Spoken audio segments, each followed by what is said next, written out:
بینەرانی قەدرگرانی کوردستان 24 ئەم کاتتان باش ماوەیەکە نەهامەتەکان یەخەی هەرێم و خەڵکی خۆراگری کوردستان بەرنادەن ڕۆژێک کێشەی بودجە و موچە و ڕۆژێکیش هەوڵدان بۆ تێکدانی ژێرخانی ئابووری ئەم خاکە دوور و نزیک هەمومان دەبینین ئاگادارین کە چەند ڕۆژێکە بەردەوام هێرشی درۆنی دەکرێتە سەر چێلگەنەوتەکانی هەرێمی کوردستان لە زۆربەی پارێزگا و ئیدارە سەربەخۆکان ئەمە ژوای کردووە بەرەمێنانی نەوت لە زۆربەی چێلگە و کارگەکان بوەستێت تا یاساش حکوومەتی فیدرال هیچ جوڵەیەکی ئەوتۆی نەبووە بۆ وەستانی ئەم هێرشانە بەڵام لە هەمان کاتدا بڕیارە ڕۆژی دووشەمەی داهاتوو واتە 21 ئەم مانگە پەرلەمانی عێراق کۆ بێتەوە تاوەکو ئەم هێرشە درۆنیانە ببێتە یەکێک لە بڕگەکانی ئەم کۆبوونەوەیە ئەم شەو لە پرۆگرامی بۆ هەمووان گەنگەشەی ئەم بابەتە دەکەین بە میوانداری بەڕێزان خاتو ئاشنا بابان مامۆستا ئەیزانکۆ و پسپۆر لە دەستور هەروەها بەڕێز جەباریاوەر ئەمینداری پێشووی وەزارەتی پێشمەرگە لە شاری سلێمانی و دکتۆر ئەحمەد شەریفی شارەزای ئەمنی و سەربازی لە شاری بەغدا زۆر بەخێر بێن سەرچاوان هاتن دەستپێک پێم خۆشە بچمە لای کاک جەباریاوەر بەڕێز یاوەرم کاتت باش پێم خۆشە یەکسەر وەڵامم دەیتەوە ئەم هێرشە درۆنیانە بۆ سەر هەرێمی کوردستان چی دەگەێنێت؟ بەڵێ ژیانتان باش سڵاو لە بەڕێستان و گشت سافەکانی کە 24 و گشت بینەران و بیسەرانی ئەم بەرنامەیە بێگومان من هەر پێشتریش ڕەنگە دوو ڕۆژ پێش ئێستش لەگەڵ کەناڵە بەڕێزەکەتان بە هەمان شێوە چاوپێکەوتنێکم هەبوو ڕایی خۆم زۆر بەڕوونی باس کرد دەربارەی ئامانج لەم هێرشانە بە درۆن بۆ سەر بەتایبەت چێلگە نەوتیەکانی کە لە هەرێمی کوردستانن نەوەکو هەر پێرێش لە یەکەمین ڕۆژەوە کە ئەم هێرشانە دەستیان پێکرد کە نزیکەی 15 ڕۆژە و زۆربەی ناوچەکانی کوردستانی گرتەوە لە دۆهۆک و ئیدارەی زاخۆ و ئەمجا هەولێر و ناوچەکانی سلێمانی و ناوچانە بەگشتی من ڕام وا بۆمە فشارێکە بۆ ئەوەی کە هەرێمی کوردستان بچێتە ژێرباری ئەو مەرجانەی کە دیاری کرابوو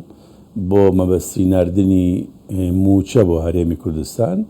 کە یەکێک لە خاڵەکانەوە بوو ئەوەیە کە نەوتەکە لە بڵێن تەسلیم بە سۆمۆ بکرێت ئەو داهاتەنەی ناوخۆش بە هەمان شێوازنیەوەی بدرێ بە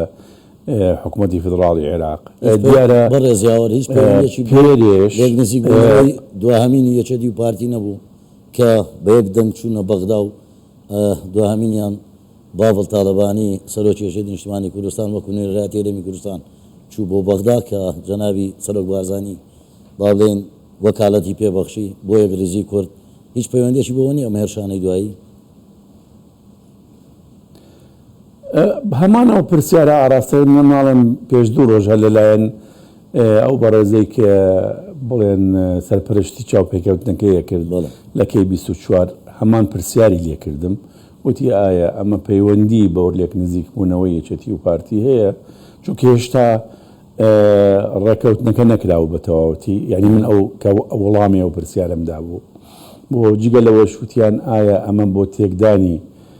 ژێرخانی ئابووری هەرێمی کوردستان و بە تایبەتی لە بواری نەوت نییە یان تێکدانی ڕێکەوتنی حکوومەتی هەرێمی کوردستان و حکوومەتی فدراڵ نییە وەکوتم ئەو کاتە هێشتا ڕێکەوتنەکە نەکرا بوو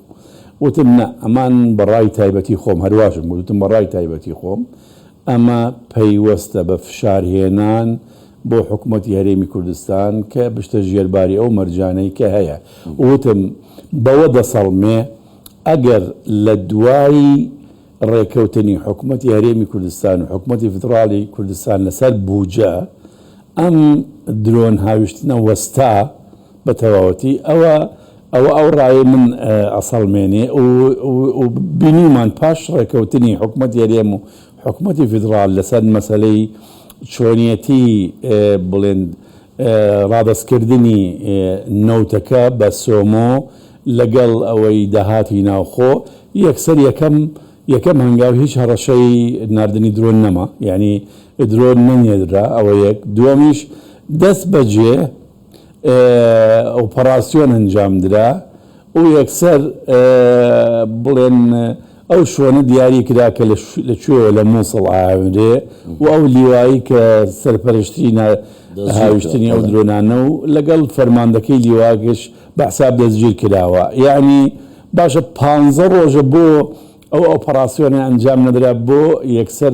لەو کاتەدا کە ڕێکەوتنەکە کرا ئەمجە دوایی ئەم ئۆپەراسیۆنە ئەنجام درا و من لە یەکەمی ڕۆژێش هەرواشم گوت وتم ئاراستەی هاتنی درۆنەکان لاو ناوچانەی کە لەژێر دەسەڵاتی حکوومەتی فدراڵی عێراقدا هەیە و زۆر بەڕوونی دیار بوو کە لەوێەوە ئەو هێرشانە دەکرێت. دەست خۆش بەڕێز یاوەر چمە لای بەڕێز دکتۆر ئەحمەد شەریفی لە بەغداوە. دکتۆر دیارە بەڕێز یاوەر باسی لەوە کرد کە ئەو شوێنانەی درۆنەکانی لێ هەڵدەدرێت دیارە، بەڵام دوو ڕۆژ لەوە پێش و تەبێژی فەرماندەی گشتی هێزە چەکدارەکان باز لەوە دەکات دەڵێ ئەم درۆنانە لە دەرەوەی عێراقن و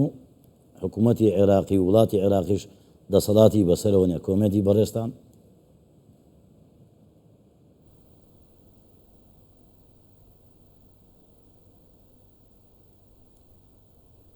بسم الله الرحمن نای خدای گەورە و مهرەبان زۆر ڕوون و ئاشکرایە کە حکوومەتی عێراق دەسەڵاتی بەسەر گروپە چەکدارەکانەوە نییە بەهۆی هەژمونی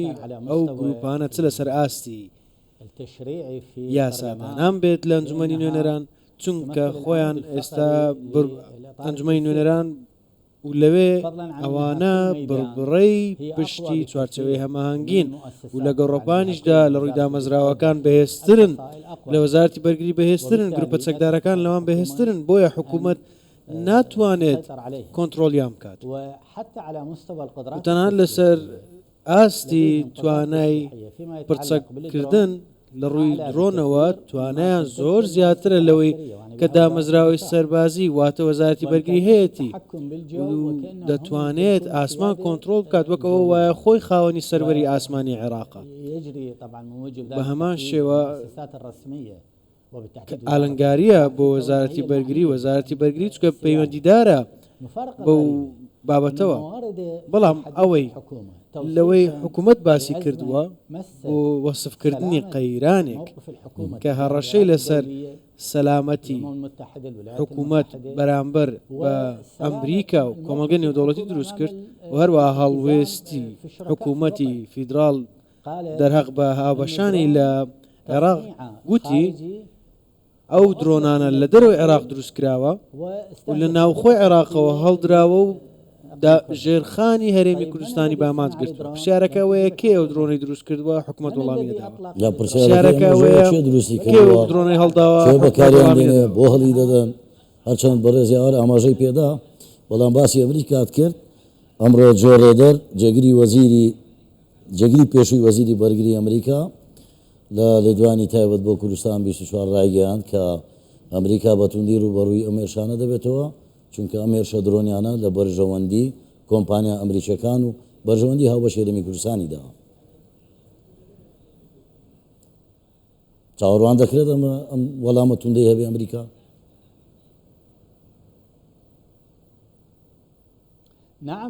بەڵێ لە ڕاستیدا درۆن زۆر ڕوون و ئاشکرایە کێ دروستی دەکات، دەوڵەتێک دروستی دەکات، کێ ئەو درۆنانەی بە گروپە چەکدارەکان داوە، چونکە بەرژەوەندەکانی ئەمریکا بە ئامانج دەگرێت. یەکێک لەو بەڵێنانەی حکوومەتەکەی سوودانی بە ئەمریکای داوە و بۆ نەتەوە یەکگرتوەکانی داوە کە بێلایەنی عێراق لە ململانی هەرێمایەتی دەپارێزێت و بەرژەوەندی هاوبەشی استراتیژی دەپارێزێت، واتە ئەمریکا و هەروە بەرژەوەندیەکانی ئەمریکاش لە عێراق دەپارێزێت. بە ئامانجگرتنەکە تەنیا بە ئامانجگرتنی ئەمریکا نییە، ئێمە باز لە سەرچاوی وزە دەکەین و ئەمەش بەشێکی جیانەبووەیە لە شەڕەکانی جەنگ کە هەڕەشەی لەسەر سەقامگیری و سەلامەتی خەڵک دروست دەکات. هێرشکردنە سەر سەرچاوی وزە هەڕەشەی لەسەر ئاسایشی جیهانی بۆیە بە مەزندەی من ئەمە تەنیا لێکدانەوەی گروپە چەکدارەکان نیە گەر هێرش بکەنە سەر ئەمریکا فشاری لەسەر دروست دەبێت دەکشێتەوە بەڵام بەوانەی بەواتای ئەمەش دەگەینێت ئەمریکا خۆی دەست بەسەر دۆخەکەدا بگرێت و هێرش بکاتە سەر گروپەکان ئێمەش لە ڕۆژانی داهاتوودا پێشبینی ئەوە دەکەین. بەڵێ دەستخۆشما مەساژنا لە ڕووی دەستورەوە ئەو هێرشانە دەبین هێرشی درۆنی بۆ سەر هەرێمی کوردستان لە چوارچێوەی دەستور چی ڕێگەی داوە کە حکوومەتی فیدراڵەوە بێت دەنگ بێ داهانووکە پێشکی سپاسانەکەم و بە خێراتنی ئەو دوو میوانە بەڕێزاکەم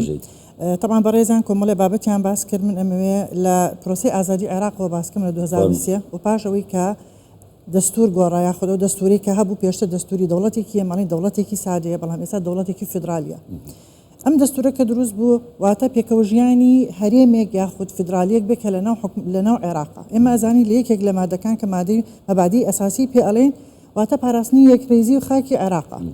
بەڵام لە هەمان کاتا ئێمە من ئەگەڕێمە بۆ ئەوەی کە ئێمە مشارکین لە دەستورە واتە ئێمە پێویستە لە دەستورە ئێمە بیگەڕین بۆ دەستور ئێمە ئەو مافەی هەرێم پارێزراو بێ لە مادەی 170 و بەتایبەتی لە سەودەیە حەسریەن ئەڵێ پاراستنی هەرێم و یاخود پاراستنی هەموو خاکی عێراق لە کێ لە ئەستۆی حکوومەتی عێراق واتە حکوومەتی ناوەندە بەڵام بەداخۆ ئێمە بینی ئەوەیەکێ لە خروقاتەکانی تر وەکو خروقاتانی کە پێشووتر چەند مادەیەکی تری دەستوریمان هەیە بەڕاستی ئەمریکا ئێمە باسیەکەین لێرە واتە تۆ ئێمە لە ناو دەوڵەتێکن کە ئەو ئامادە نیێتە بپارێزێت و لە هەما کاتیشە ئەو درۆنانە کە ئێستا لە ئێستان ئەمانە چۆن بڵێ ئەمە سیلسیلێک لە استراتیژی شەڕە یاخود ئەو شەڕە تەقلیدی جاران ناکە ئێمە بچینە ساحەیەکەوانێ فیشەک بنی بێک و یاخود تەقلیدیە بڵێ چونکە ئێمە ئەگەر بین تەصنیفی شەڕ بکەین بەڕێز کاک جەبار ڕەنگە باشترێک گەزانێ ئەوان ئێمە گە تەصنیفی ئەڵێ شەڕ ئێمە لە سیاسەتا وتیەکمان هەیە ئەڵێ جەنگ لە پێناو ئاشتیە واتە ئێمە کۆمەڵێک جۆر جەنگمان هەیە ئەو جەنگێکمان هەیە ئابووری وەکوی کێسا بە هەمان شێوە کە خروقاتێکی تری مادەی یاساییە کە لە سایە حەڤەکەی کە بە پێی مادەی 121 هەمان خروقاتەکاتەوانێت کە بوجەکەی تۆ لەولاو ئەبرێت ئەمە یەکێکی کێ لە هێرشەکان یاخود لەو خروقاتانە مادەیەکی تر هەیە هەمیسان ئەم درۆنانە جۆرێکە لە فشارێکە بۆ سەرەوەی کە تۆ ئاگە گفتوگۆکەی دانووسانکەی ئەمانە کۆمەڵێک بابەتن هەمووی پێکەوە ڕەبتن واتە من ناتوانم بڵێم ئەم هێرشی درۆنیانە تەنها بۆ ئەوەیە کە لەسەر ئەو بابەت هەیە نەخێر هێرشی درۆنەکان ئەمانە سیلسیلەیەکن لە کۆمەڵێک هێرش ئەو هێرشانە ئەمان جۆرێک لە بابەتی یاسایی پێ ئەبەخشنکەوەی کە خروقاتی مادەی دەستوریەکانن کە حکوومەتی ناوەند پێویستە بەڕاستی و بە پێی دەستوریش کە ئەو بەخۆی هەڵوەستەیەک وەربگرێت چونکە ئەمە بەڕاستی ئەم پاراستنی عێراق و پاراستنی هەرێم و کێڵگەنۆتیەکان لە ئەستۆی هەموو ئەو مادە یاسانە گرێتوانێت کە لە دەستور ئاماژەی پێکرا بەڵام بەداخۆی ئێمە ئەبینین هەمیشە دەستور پێشێلێکری ئەگەر هاتووم بگەڕینەوە بە مادە دەستوریەکان ئەمە هەمومان مشارکین یاخود عێراق ئێمە بەپێی دەستور مشارکین لەوەی کە ئێمە پارێزراوبین دەستخۆش بەڕێزیاوەر بەردەوامیدانی ئەم هێرشە درۆنیانە هەڵوێستی هەرێمی کوردستان چی بێ لەبەرەوەی جەنابەت کەسێکی سەربازی بووی جەنابەت کەسێکی سەربازی بووی لە وەزارەتی پێشمەرگە پۆستی باڵات هەبووە باو پرسیارت لێ بکەم ئێستێ مامۆستا ئاشنا ئاماژەی بۆ کرد جەنگی تەکنەلۆژیایە ئیدی ئەو هێرشانە بەردەوامن ئێمە وەکو هەرێمی کوردستان چی بکەین کارم کە بەڵێ بێگومانی ئێستا یعنی ئەم شەڕ گۆڕاوە یعنی لە شەڕی تەقلیدی لە هەموو جیهانە نەوەکو بەس لە عێراقدا بەڵکو لە جیهان بە شێوازێکی گشتی بڵێن شەڕی تەقلیدی بووەتە شەڕێکی نوێی ئەلکترۆنی یعنی بە تایبەتی بەکارهێنانی درۆن ئێستا لەسەر ئاستی جیهانە بە شێوازێکی گشتی ئامرازێکی زۆر گەورەی سەرکەوتنە لە شەڕ مەسەرەن ئێستا تورکیا بەهۆی ئەوەی کە درۆنی هەیە ئەتوانێت بەبێ ئەوەی ئۆپەراسیۆنی سەربازی لەسەر عەرز بکات لە دوورترین خاڵە ئەتوانێت ئامانجێکی خۆی بپێکی وەکو ئەوەی ئەمڕۆ کە لە لای پێنجوێن ئامانجێکی پێکاو بۆ هۆکاری کوشتنی یەکێک و بریندارکردنی یەکێکی تر کە لە ناو تورکیا بۆ ئەو شوێنەی کە هاتووە زیاتر لە نزیکەی 200 تا 250 کیلۆمەترە ینی بەبێ ئەوەی بە هێزیەکی پیادە بەکاربێنێ ئەبینین ئەو شەڕەی لە نێوانی رووسیا و ئۆکرانیا هەردوو وڵات هەم ئۆکرانیا هەم رووسیا زۆر پشت ئەبەستن بە شەڕی درۆن یعنی زۆر بڵێن درۆنیان بەکارهێناوە بۆ گەیشتن بەو ئامانجەی کە ناتوانن بەهۆی ئۆپراسیۆنێکی سەربازی پیادە بگەن ئەو شۆنانە و زەرەرێکی زۆر گەورەیان لە یەکداوە بە هەمان شێواز. شەڕی ئێران و ئیسرائیلیش بە هەمان شێواز بوو. هەم ئیسرائیل فڕۆکەی جەنگی پێشکەوتوی بەکارهێنا هەم درۆنی بەکارهێنا بۆ ئەوەی بتوانێت هەموو ئامانجەکانی خۆی بپێکێ لە ناو ئێران بە هەمان شێواز ئێرانیش لەو شەڕە تەنها هیچ هێزێکی پیادەی بەکارنێنان بەڵکو یان ڕۆکێتی بالیستی دوورە مەودای بەکارهێنا لەگەڵ درۆنا بۆ ئەوەی بگاتە ئامانجەکانی خۆی کە نێوانی ئیسرائیل و ئێران لە هەندێک ناوچەدا کە لێکیان داوە زیاتر لە 2500 کیلۆمەترە. لەبەرەوەی ئێستا درۆن دەورێکی زۆر گەورە ئەبینی بە تایبەت لە شەڕدا بۆ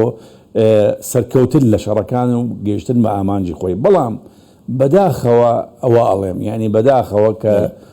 زۆر ناخۆشەکە یەکێک وا بڵێ ئێمە لە هەرێمی کوردستان بە شێوازێکی گشتی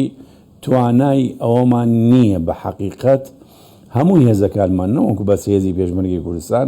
توانای ئەوەمان نییە کە بتوانین بڵێن دژە ئاسمانی وامان هەبێ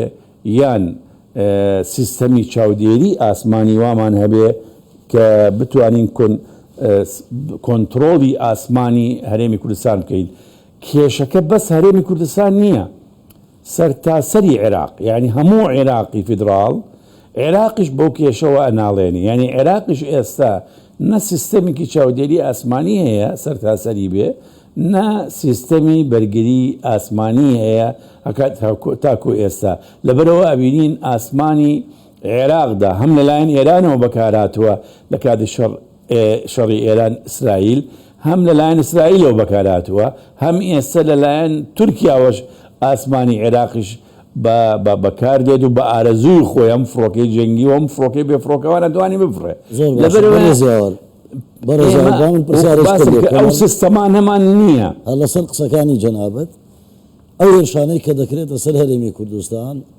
پێشتر گوتمان لە بەرژەوەندی هاوبەشی هەرێمی کوردستان و کۆمپانیا ئەمریکیەکان دەدات. ئێستێ قسەیەک لە میدیاکان بڵاو بۆتەوە باز لەوە دەکا وەک گوتم کە لە بەرژەوەندی هاوبەشی ئەمریکا و هەرێمی کوردستان دەدات ئەگەری هەیە ئەمریکا کار بۆ سیستەمی بەرگری ئاسمانی بکات لە هەرێمی کوردستان. کاتی ئەوە هاتووە ئەمریکا ئەو ڕۆڵە ببینێ کە لە بەرژەوەندی ئەویش دەدرێت لە هەرێمی کوردستان. ئەمجا من با بێم بە حەقیقەت داوای لێبوردن نەکەم یعنی کە بەو شێوازە ڕوونکردنەوە من لە ڕووی شارەزایی یاسایی و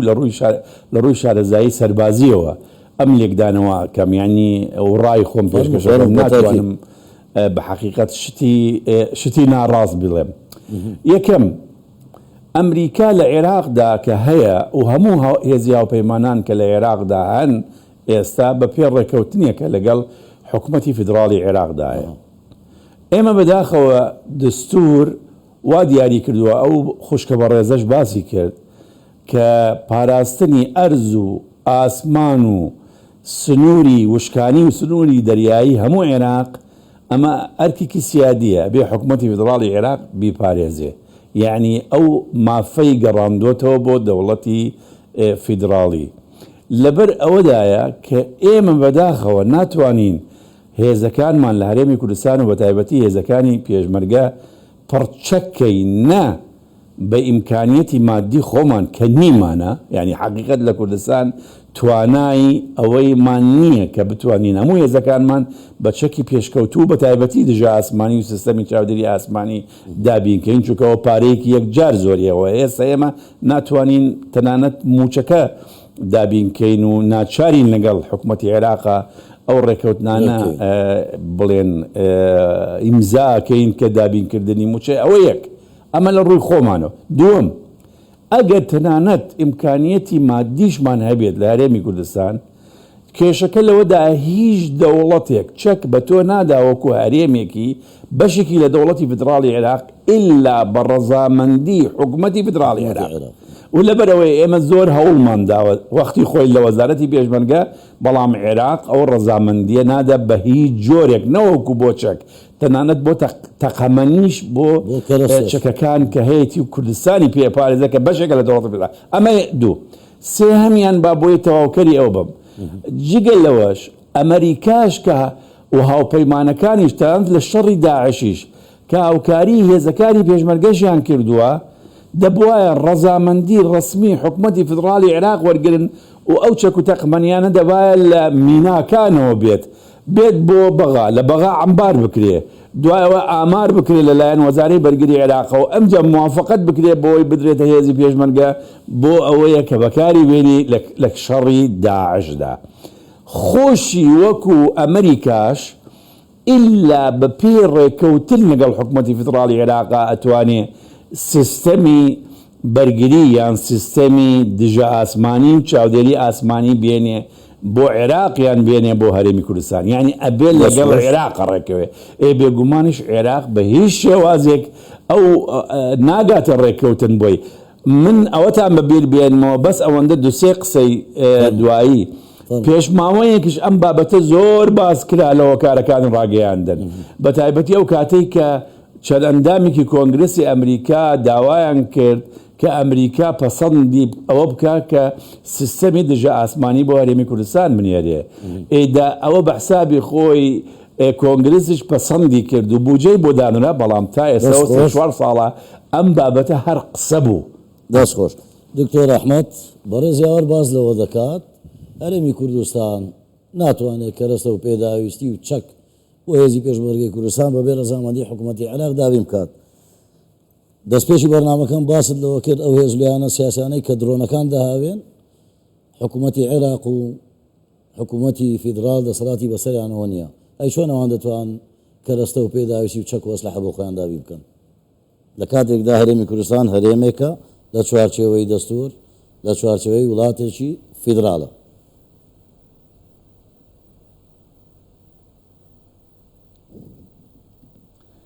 نعم هو بالحقيقة بەڵێ لە ڕاستیدا لە ڕووی دەستوریەوە ئێمە باس لە چەتری پاراستن دەکەین و باس لە بەرپرسیارەتێکی فیدرالی دەکەین هەرێمی کوردستان ناچارنیە لەوەی خۆی بەرگری لە خۆی بکات چکە وەزارەتی بەرگری دەبێ هەموو جوغرافیای عێراق بپارێزێ وەزارەتی بەرگری فیدرال وێڕای ئەو ئەو هێزانیانی کە دەبێت ناوچەکان ئاشتیانە بێتە پێشێ بەڵام لە بەرامبەردا وەزارەتی بەرگری عێراقی لەسەری نێتە جواب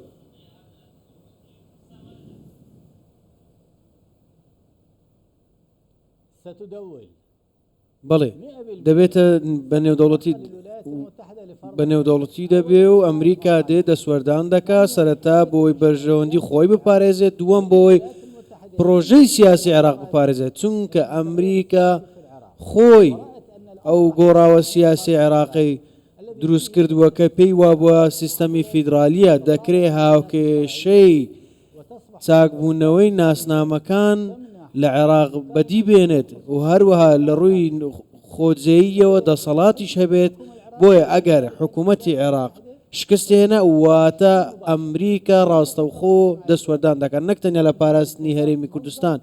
بەڵکو سەرچاوەی هەڕەشەکە بە ئامانز دەگرێت ئەمەش ئەو هاوکێشەیە کە باسی دەکەین دەبێ حکوومەتی عێراق جموجۆڵ بکە بەر لەوەی ئەمریکا جموجۆڵ و دەسوەردان بکە چونکە ئەمریکا لە نەتۆ یەکگرتووەکانەوە دەسەڵاتی هەیە و لە ئەنجومەنی ئاسایش ئەندامی هەمیشەیی و خۆی و هاوپەیمانەکانی ڕێگەی پێدەدرێت هەر جموجۆڵێک بکەن کە هەڕەشەی لەسەر سیستەمی سیاسی عێراق دروست کردووە ئەو دەسەڵاتی پێدراوە ئەو هەروە بە گوێرەی ڕێکەوتنی چوارچێوەی استراتیژی ئەمریکا خۆی ئەرکدار کردووە بۆەوەی پابەند بێت بە پاراستنی عێراق و سیستەمەکەی و گەلەکەی لە هەر دەسوەردانێکی دەرەکیدا واتە ئەگەر هەر کاتێک هێزێکی دەرەکی یاخود نایاسایی هەڕەشە لەسەر عێراق دروست بکات ئەمریکا ئەو کاتە ناچار دەبێت جوڵەی سەربازی بکات بەڵێ دکتۆر با ئەوەشت لێ بپرسم بڕیار وایە ڕۆژی دووشەمەی داهاتوو پەرلەمانی عێراق دانیشتنێک بکات تایبەت بە بەو گۆردومانانەی کە دەکرێتە سەر هەرێمی کوردستان و سەرچاوی داهاتی هەرێمی کوردستان پێ دوایە ئەنجامێکی ئۆتۆی دەبێت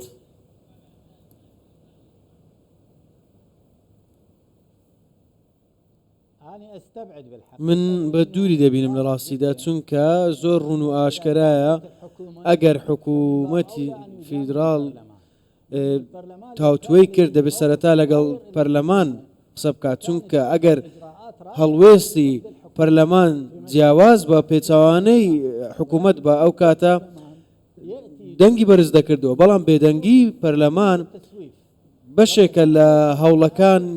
حکوومەت کە سەودا لەگەڵ یەکدی بکەن بۆیە لەو بڕوایەدان مەزندەی دەکەم ئەو هەوڵانە بۆ لاوازکردنی بابەتی بەرپەرزدانەوەی توانای حکوومەت ئەو کاتە شکستی حکوومەتی بەدوادادێت و دەستوەردانی نێودەوڵەتی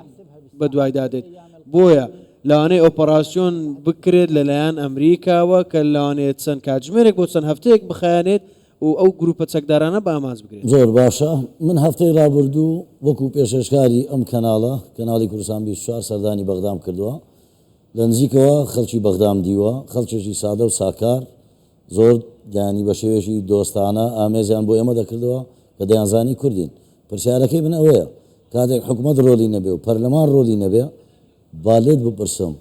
نخبەی ڕۆشنبیری خودان قەلەم هزری جوان ئەدیب نووسەر هونەرمەندانی بەغدا بۆ بێدەنگن لە بەرامبەر ئەو ێرشانە ڕۆژنامە نووسان ڕاگەیاندکاران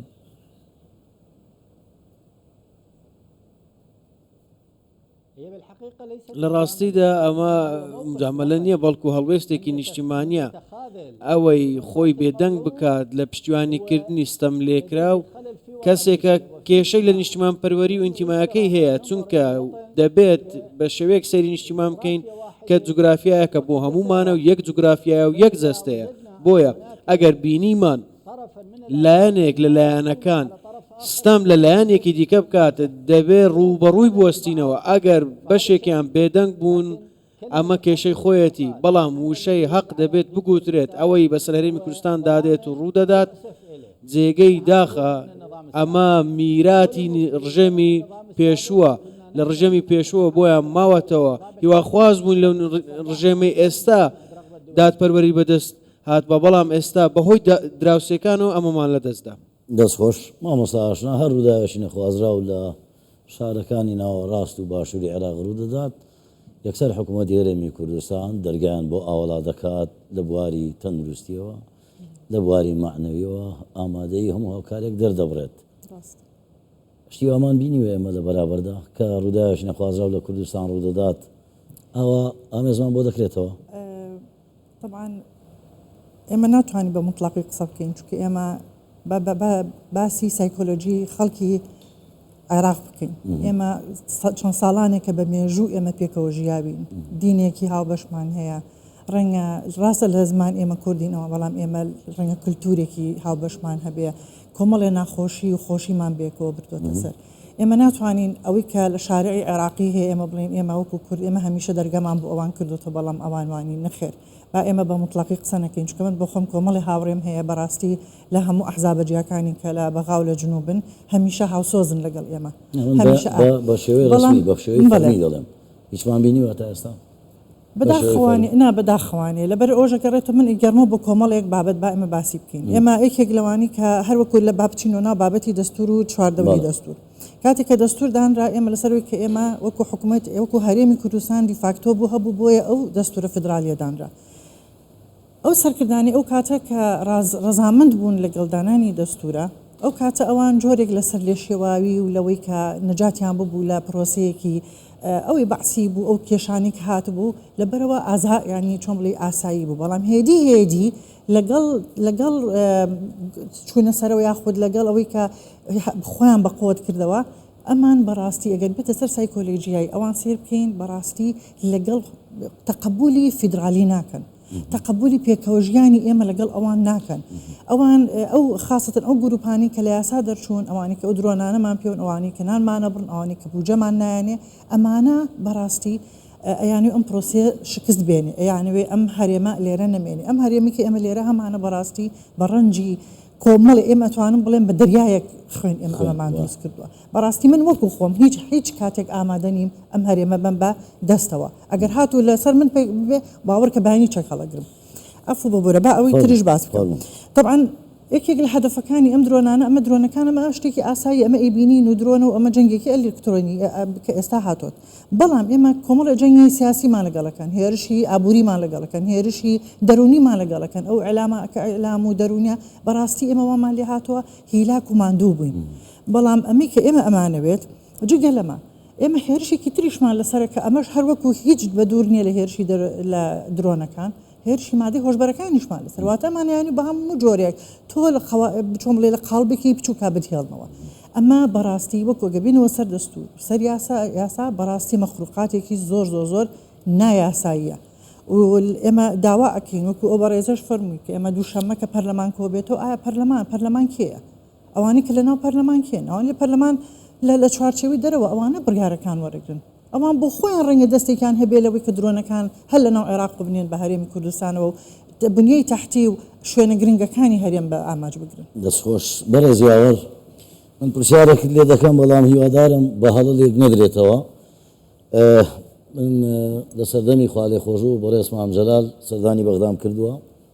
دەگوترا سەمام ئامان البەلد لە بەغداوایان پێدەگوت هەزار ڕەحمەتی لێبێ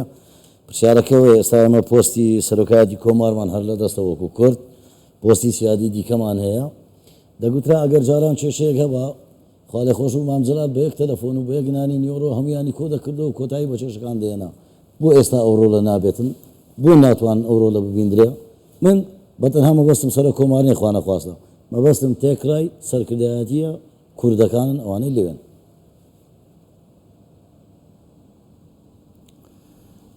خۆی یەکەم قۆناغەکە گۆڕاوە یعنی هەلومەرجەکان و قۆناغەکان و شێوازی سڕاعی ناوخۆیی عێراق بە شێوازێکی گشتی و سڕاعی ناوخۆیی هەرێمی کوردستانیش بە شێوازێکی گشتی لەگەڵ ناوچەکە ئەمانە هەمویان تەسیرێکی زۆر گەورەیان هەیە لەسەر هەلومەرجی یارەمی کوردستان و عێراقدا بەڵام لەسەر ڕایەوەشدا بێگومان ڕەوانشاد سەرۆک مام جەلال ڕۆڵێکی زۆر گەورەی هەبوو یعنی بەراورد ناکرێت لەگەڵ هیچ شخصیەتێکی تر لە ئێستا سەر و کۆمار بەداوای لێبوونەوە ناتوانێت ئەو ڕۆڵە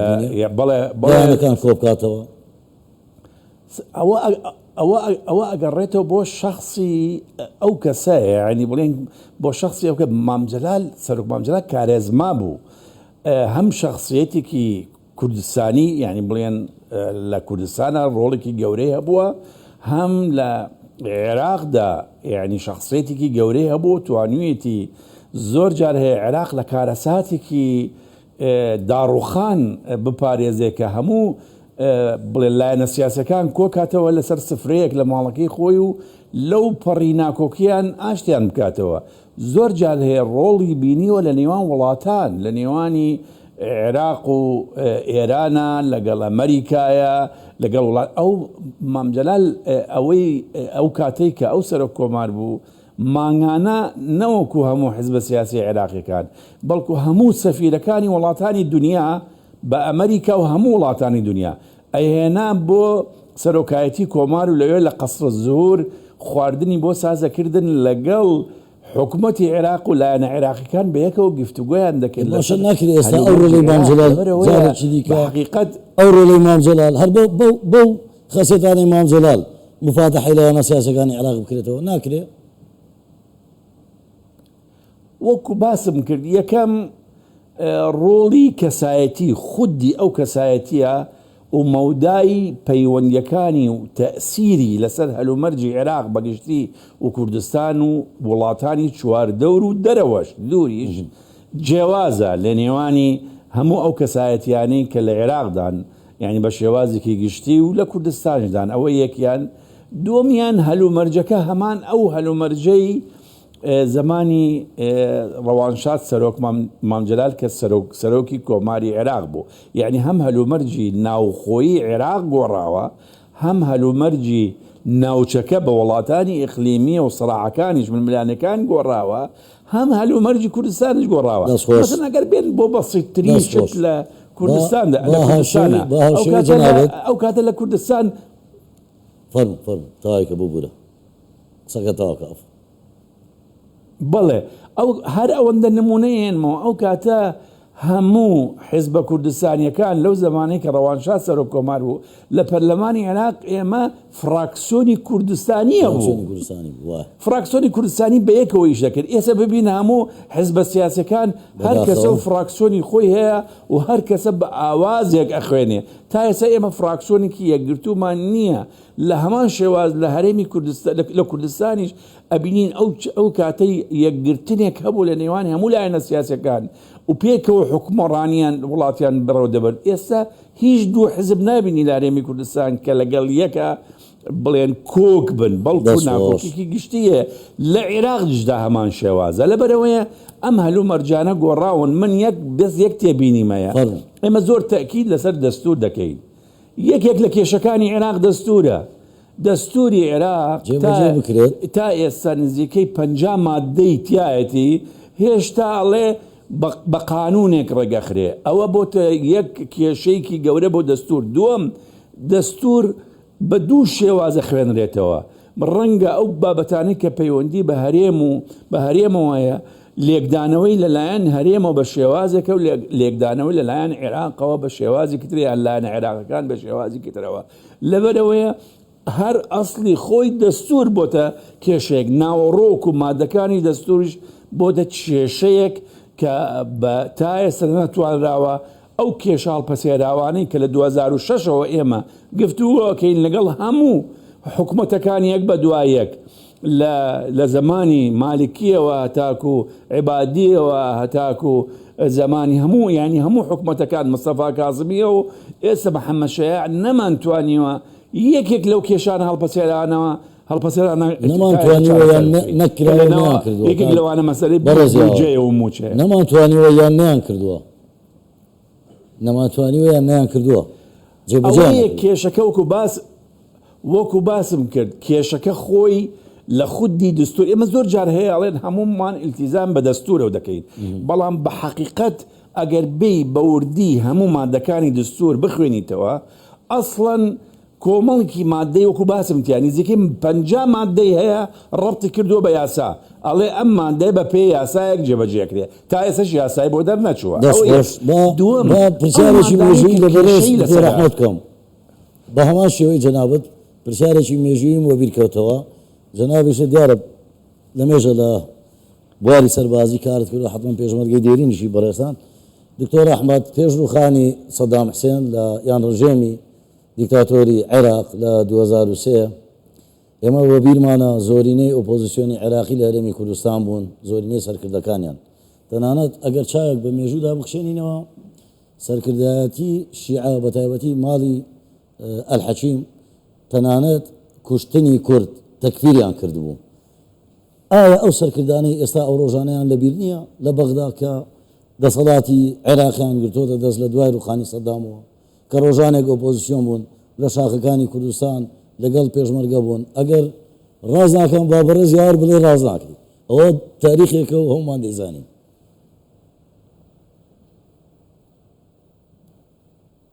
ئەو ڕۆژانەیان لەبەر چا نەماوە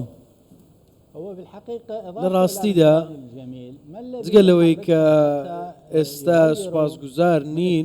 بۆ کارێ بۆیان کراوە ئێستا کە دەبێ کە هاوپەیمانێکی استراتیژیت هاوپەیمانەتێکی استراتیژیان لەگەڵ کورد هەیە دەبواە هاوشەوەی ڕابردوو چۆن ڕوبەڕووی ڕژێمی پێشوو بوون هاوپەیمان بوون ئێستا بەم شێوەیە نین هۆکارەکەی دەسوەردانی نێودەوڵەتیە ئێران و تورکیا بە دیاریکراوی چونکە نانەوێت ئەزمموی هەرێمی کوردستان سەرکەوتوو بێ ترسیان لەوە هەیە لە سووریا ژەم شتە دووبارە بێتەوە ئەمەش بۆ تورکیا قبولکراو نییە بۆ ئێرانیش بە هەمان شێوە دواتر باز لە جەنگەکانی وزە دەکەین هاوچێشەکانی وزە ئەمە لایەن قبولکراو نییە بۆ نمونە ململانەی رووسیا و ئەمریکا سەبارەت بەوە بەرهێنان لە ڕۆژهەڵاتی ناوەڕاست زۆر بە وریاییەوە مامەڵە دەکەن هیواخواز بووین ئیرادەیەکی نیشتیمانی هەبێت مەبدەیەکەی بریتی بێ لە هاوبەشی نێوان هەموو لایەنەکان چ پێک هاتەینەتەوەی بێت ئاینی بێ بۆ خزمەتکردنی وڵات و دووریشکەوینەوە لە ئەزمموی یاخود لە هەژمونی وڵاتانی ناوچەکە کێشەکە شیعانیە بەڵکێشەکە چوارچێوەی هەمانگیە کە دەستی لەگەڵ ئێران هەیە بێکەوە کار دەکەن ئەگەر تحلیدێکی مەبەست کامل لە وڵاتانی ئیقلیمی چێن ئەوە دەیانەوێت هەژمون بخەنە سەر عێراق چێ بە تحلیدی هەیە؟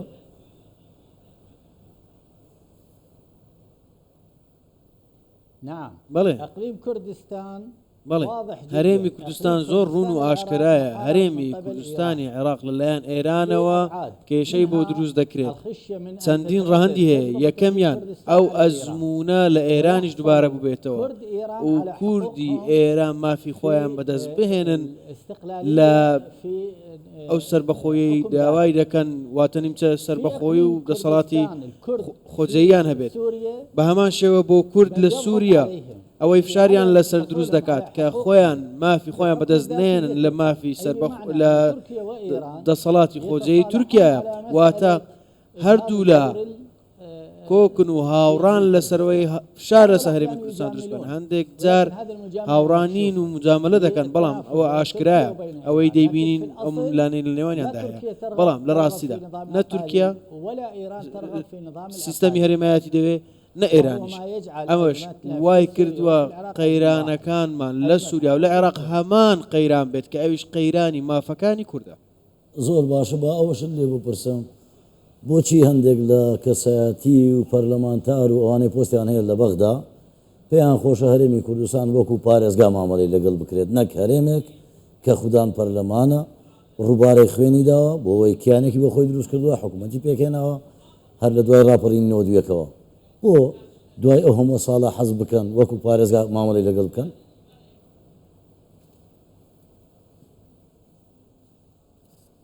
قلة وعي سياسي چونکە وعی سیاسی و هۆشداری سیاسی نەماوە چونکە ئەو کەسەی سیاست مەدارە وریایە و ڕۆشنبیرە و زیرەکە باش دەزانێت کە فیدرالیزم و هەرێمایەتی سیستەمی هەرێمایەتی زۆر زۆر باشترە لەوەی بە پارێزگا بێت چونکە نیشتیمان دەپارێزێت و سەرچاوە بۆ هەمووان دابین دەکات بۆ ئەوەی بە شێوەیەکی درێژخایەن هەمووان گەشە بکەن و جگەلەوەش لەوەی لە نەزانی سیاسیدا هەیە و لە هەژمونی دەرەکیشدا هەیە بەم شێوەیە مامەڵە لەگەڵ هەرێمی کوردستان مامۆستا ئاشنا هەمان پرسیار ڕوبەڕووی جەنابەت دەکەمەوە هەمان ئەوەی کە لە بەڕێزیانم پرسی بۆچی حەز دەکەن وەکو پارێزگا مامەڵەمان لەگەڵ بکەن یان زۆر جار دەیانەوێت درزێک دروستکەن لە نێوانی شارەکانی هەرێمی کوردستان هۆکارەکەی چییە؟ طبعا من وەکو بدایەتیش کە باسم کردوتم ئێمە هەتاکو ئێستا بەڕاستی ئێمەتان بڵێن حکوومەتی ناوەند یاخود ئەو بەڕێزانین کە لەوێ ئیدارەی حکوومەتی ناوەند دەبن بەڕێوە بە حزابەکانەوە بە هەمویانەوە ئەمە هەتاکو ئێستا فدرالیان قبول نییە واتە هێشتا زمینە سازی بڵێ ئێمە هەتاکو ئێستا زمینە سازی فدرالی گونجاو نییە بۆ ئێرە بەداخەوانێ نەک بڵین بۆ ئێمە کە کورد نەخێت ئێمە پێمان خۆشە ئەستن ئێمە حەزەکەین هەر سەر بەخۆش بین نەک لە ناو عێراقا وەکو فدرالیە بین بەڵام ئێمە ئەگەر سەرکەین هیچ وڵاتێک نییە کە تەنها لێکنێتەوەی ڕەسەنی خۆی پێکات بێت کۆمەڵێنێتەوە و پاشان ئێمە ئەگەر چەنەها نمونەمان هەیە هەر لە ئەمریکاوە هەر لە سویسرا و هەر لە ئەڵمان ئەمانە کۆمەڵێنێتەوەن فدرالیەتیان تیا لە ساڵی 1970 ئێمە لە دەستور و لە فدرالیەتە ئەوان ئێمە بەڕاستی ئێمە لێرە وەکو بەڕێزی فەرمی ئێمە تا ئێستا واعی ڕۆشنبیری و هزری ئەوەمان نییە کە فدرالیەت باشترین چارەسەرە و گونجاوە بۆ ئەم بارودۆخی ئێستای هەرێمی کوردستان و بۆ عێراقیش و تەنانەت فدرالیزم ئەگەر وەکو خۆی جێبەجێ بکرێت ئەگەر هاتو ئەو دەستورە وەکو خۆی جێبەجێ بکرێت ئەو مادەیانی کە تاکو ئێستا بە معلقی ماوە ئێمە لە ناو دەستورە بابەتێکمان پێڵین تەفسیر ئەو تەفسیرانی کە فعلا ئێمە ئەگەڕێنەوە بۆ ئەو تەفسیرانە گونجاو بێت یاخود هەنێک مادە هەیە کە بە معلقی ماوەتە بە تەواوەتی هێشتا بۆ خۆشی مادەکە غامزە کە ئێمە ناتوانین لە ناو دەستوریشا بۆ خۆمان جێبەجێ بکەین وەکو بەڕێزی کاک جەبار فەرمووی کێشەی تایە ئێمە پێویستمان بەوەیە کە جارێکی تر ئەم وعی لای خەڵک لە خوار و یاخود لە ناو حکوومەتی ناوەند دروست بێکە فیدرالی باشترین حکومڕانیە بۆ ئێرە نەک من وەکو پارێزگایەک بەڵکو ئەگەر ئێمە وەکو فدرالی بین بەعکسەوانی ئەمە زیاتر گەشەی ئابوووریە گەشەی چۆن بڵێ گەشەیەکی سیاسی باشتر ئەبەخشێ بە حکوومەتی ناوەند و بە عێراق و پێشکەوتن و چۆن بڵێ گەشەیەکی بەردەوامی ئەبێت نەک لەوەی کە لەوەکو پارێزگایەک بێت بەعکسەوانی بەڵام بەداخەوە هێشتا ئەو ئاستە ڕۆشنبیریەنێ کە ئەم فیدرالیەت باشترین چارەسەرە باشترین خۆگونجانە باشترین پێکەوە ژیانە بۆ ئێستای عێراق بەڵام بەداخەوە وەکو پێشتریش ئێمە باسمان کردو کە هێشتا ئێمە زمینە سازی فیدرالینی لەبەرەوەی کە کۆمەڵێک فکر و بۆچوونی هیزر هەیە کە ئەوان دژی ئەو فیدرالین و ئەزانن کە ئێمە ئەم پێشکەوتنی کە هەرێمی تایە لەسەر ئەساسی بووچۆ بوجەی جنوبە نەخێوانیە بەڵام ئەمان ئەیانەوێت ئەو فکرە لە مێشکیانە کە ئەمان ئێمە لەسەر ئەساسی ئەوان پێشکەوتوین نەخێر ئەوەوانی ئێمە ئیداری دەوڵەت ئێمە پێش ئەوان کە ئێمە هاتوین هەرێممان ڕزگار کردووە و جگەلەوە ئەو هێرشانی کە لەسەر ئێمە بۆ ئەوەی کە ئەو ئارامیە نەمێنێ ئێمە بچینەوە فشارێک بێ بۆی ببینەوە بە پارێزگا بەڵام باوەڕکە ئەوە ئێمە بەدەستور ئەوە تەسبیت کراوە ئەوە نییە کە پیان بەخشی بێتون و خێر بێت دەستخۆش بەڕێزیاوەر ئێستا ئەوە دەبینی هێرشی درۆنی بەردەوامە لەسەر هەرێمی کوردستان خەڵکانێک هەن یان گروپ و لایەن و ئەندامانی لایەنی سیاسین یان نوێنەری لایەنی سیاسین سەر بە کوردستانن لە پەرلەمانی عێراقن هەرزوو دێنە سەر میدیاکان یان لە پلاتفۆرمەکانی کەسێتی خۆیان بازەوە دەکەن با ئێمە چاو لە عێراق بکەین یان بگەڕێنەوە سەر عێراق پێم خۆشە بزانم جەنابەت پێشمەرگەی دێرین بووی لە وەزارەتی پێشمەرگە بووی بزانم کۆمەنتی جەنابەت چێ بۆ ئەوانە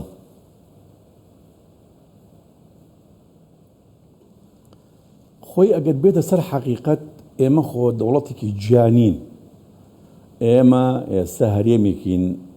بۆ بەشێکین لە دەوڵەتی فدرالی عێراق ئێمە ڕاستە حکوومەتی هەرێمی کوردستانمانەیە لە ساڵی 1992 ئەو حکوومەتە بەهۆی ئەو هەلومەرجەی لە کوردستاندا بوو هەم توانیمان پەرلەمانێک بۆ کوردستان هەڵبژێرین هەم حکوومەتێکی هەرێمی کوردستان کە لە کەمین کابینەی لە 92 دەست پێ کرد ئەو کاتە هێشتا حکوومەتی دیکتاتۆری سەدام لەگەڵ حکوومەت مابوو بەڵام دوای 2003 کورد بە شێوازێکی اختیاریانە یعنی هەردوو سەرۆک مامجەلال و سەرۆک مەسعود بارزانی ئەو کاتەی خۆیان لەگەڵ عێراقدا و پێشنیار یان وایان پێ باش بوو کە دەستوریکی نوێ لە عێراقدا هەبێ و ئێمە ببینە هەرێمێک بەشێک لەو دەوڵەتەی لە عێراقدایە ئێمە ئێستا هەر خۆمان لە چاوی وڵاتانی دنیا ئەوروپا و وڵاتانی ئیقلیمی هەموو دنیا ئێمە خەڵکی عێراقین بەڵام لە هەرێمی کوردستان چۆن ئەڵمانیەک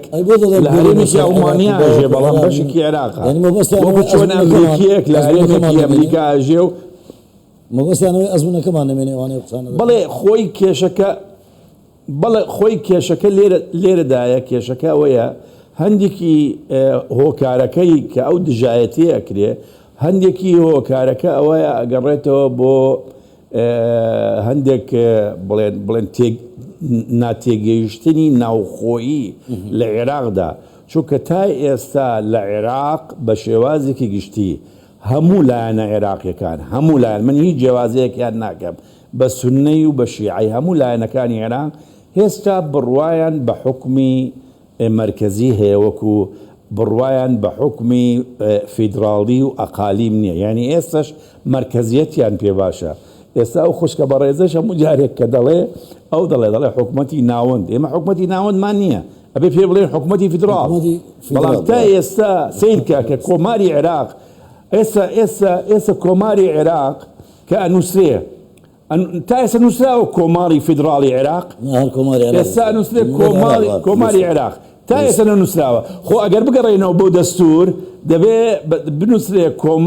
کۆماری فیدراڵی عێراق وەکو چۆن باسی ئەڵمانیای فیدراڵەکەین ئەبێ عێراقی وە بەڵام تا ئێستا دەڵێکەوە هێشتا تێگەیشتنی عێراق یعنی لایەنە عێراقیەکان بە تەواوەتی ئەمە یەک بەس بۆ تەواوکەم بەسەریە خاڵی دووەمیان ئەو لایەنە عێراقیانە بەگشتی وازانن ئێمە فەرمو کاتم نەماوە بزۆر بەس پێم خۆشە پرسیارێک لە دکتۆر ئەحمەد بمبورە دکتۆر ئەحمەد دوامین پرسیار لە جەنابەت دەکەم سواز بۆ بەڕێزیاوەر دوامین پرسیار ئەگەر بە کوردی وەڵامم دەیتەوە بۆ لە شەقامی شارەکانی ناوەڕاست و باشووری عێراق وا لە خەڵکی سادە و ساکار دەگەیەندرێت ئەگەر هەرێمی کوردستان پێش دەکەوێت لە ڕووی ئابووری لە ڕووی باڵەخانە و بینایە و شەقام ئەوە بە پارەی خەڵکی سادەی عێراقا بۆ حەقیقەتەکەیان پێ ناگوترێت ئەگەر بە کوردی وەڵام دەیت و سوپاس دەکەم.